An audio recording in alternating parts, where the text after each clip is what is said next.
Good evening. January 8th evening reading, Genesis 20, 21, and 22. Abraham and Abimelech, Genesis 20. Now Abraham moved on from there into the region of Negev and lived between Kadesh and Shur. For a while he stayed in Gerar, and there Abraham said of his wife Sarah, "She is my sister." Then Abimelech, king of Gerar, sent for Sarah and took her. But God came to Abimelech in a dream one night and said to him, "You are as good as dead because of the woman you have taken. She is a married woman." Now Abimelech had not gone near her, so he said, "Lord, will you destroy an innocent nation? Did he not say to me, 'She is my sister'? And didn't she also say, 'He is my brother'?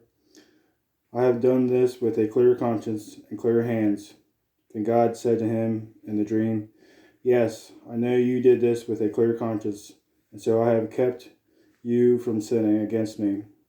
That is why I did not let you touch her. Now return the man's wife, for he is a prophet, and he will pray for you, and you will live.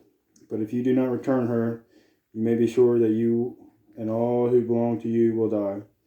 Early the next morning, Abimelech summoned all his officials, and when he told them all that had happened, they were very much afraid. Then Abimelech called Abraham in and said, "What have you done to us? How have I wronged you that you have brought such great guilt upon me and my kingdom? You have done things to me that should never be done." And Abimelech asked Abraham, "What was your reason for doing this?"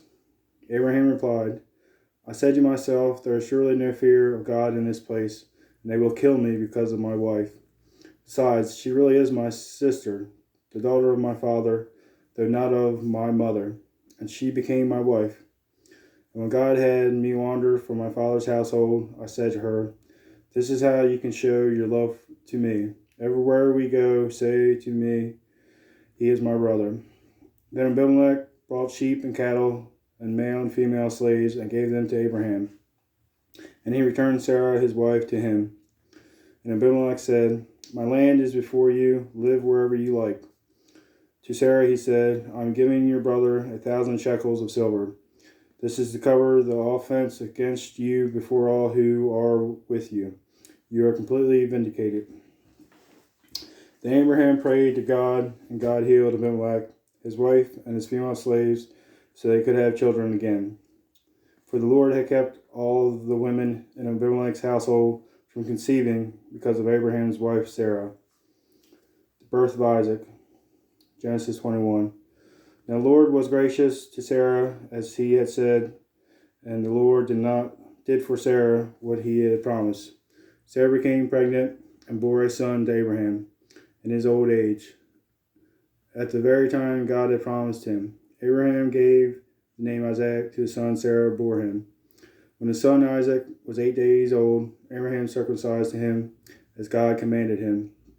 Abraham was 100 years old when his son Isaac was born to him. Sarah said, "God has brought me laughter, and everyone who hears about this will laugh with me." And she added, "Who would have said to Abraham that Sarah would nurse children? Yet I have borne him a son in his old age." Hagar and Ishmael sent away.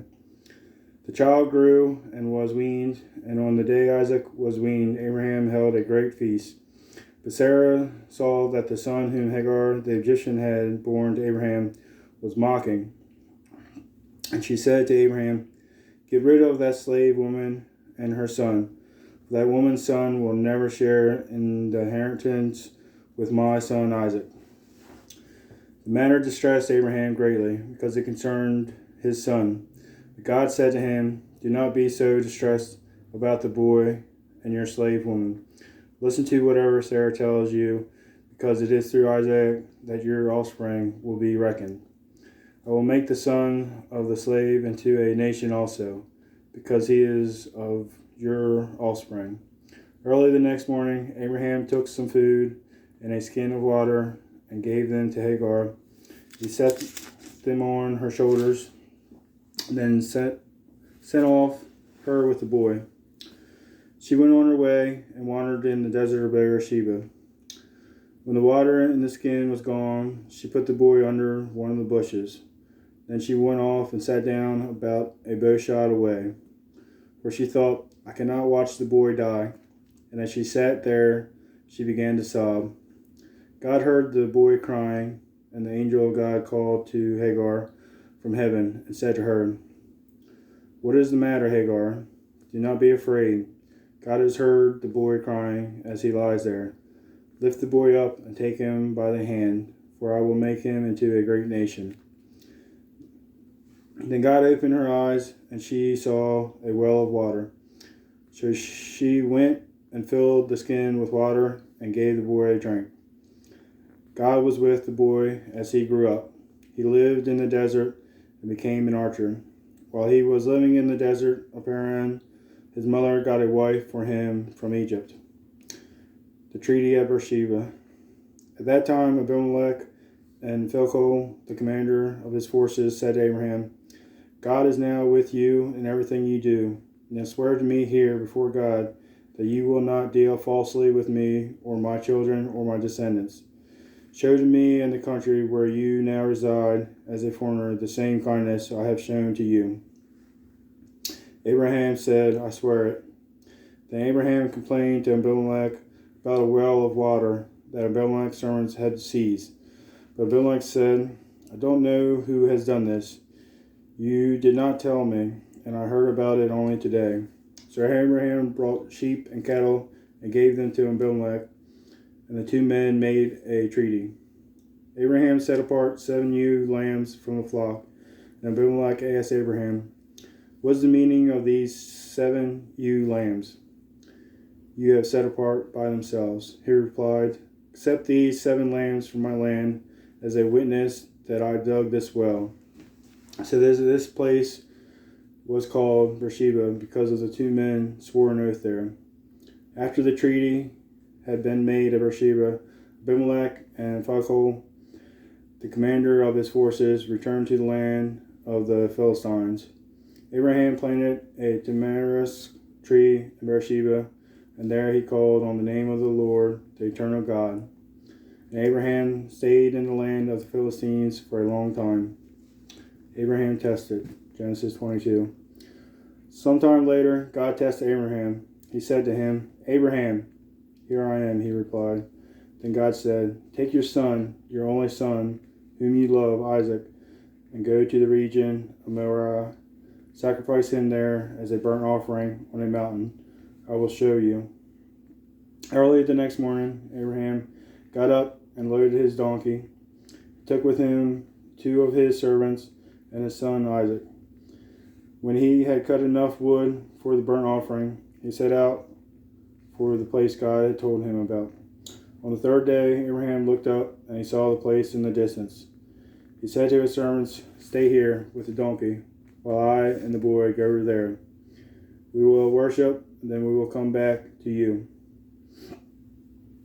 Abraham took the wood for the burnt offering and placed it on his son Isaac. And he himself carried the fire and the knife. As the 2 of them went on together, Isaac spoke up and said to his father, Abraham, Father. Yes, my son, Abraham replied. The fire and the wood are here, Isaac said. But where is the lamb for the burnt offering? Abraham answered, God himself will provide the lamb for the burnt offering, my son. And the 2 of them went on together. When they reached the place God had told him about, Abraham built an altar there and arranged the wood on it. He bound his son Isaac and laid him on the altar on the top of the wood. Then reached out his hand and took the knife to slay his son. But the angel of the Lord called out to him from heaven, Abraham, Abraham. Here I am, he replied. Do not lay a hand on the boy, he said. Do not do anything to him. Now I know that you fear God, because you have not withheld from me your son, your only son. Abraham looked up, and there in a thicket he saw a ram, caught by its horns. He went over and took the ram and sacrificed it as a burnt offering instead of his son. So Abraham called that place, the Lord will provide. And to this day it is said, on the mountain of the Lord it will be provided. The angel of the Lord called Abraham from heaven a second time and said, I swear by myself, declares the Lord, that because you have done this and have not withheld your son, your only son, I will surely bless you and make your descendants as numerous as the stars in the sky and as the sand on the seashore. Your descendants will take possession of the cities of their enemies, and through your offspring all nations on earth will be blessed, because you have obeyed me. Then Abraham returned to his servants, and they set off together for Beersheba. And Abraham stayed in Beersheba. Nahor's sons. Sometime later, Abraham told Milcah is also a mother. She was born sons to your brother Nahor. Uz, the firstborn, Buz, his brother, Camil, the father of Aram, Kesed, Hazo, Padash, Jephthah, Bethuel. Bethuel became the father of Rebekah. Milcah bore these 8 sons to Abraham's brother Nahor. His concubine, whose name was Ramah, also had sons, Teba, Gaham, Tash, and Makkah. That concludes our reading.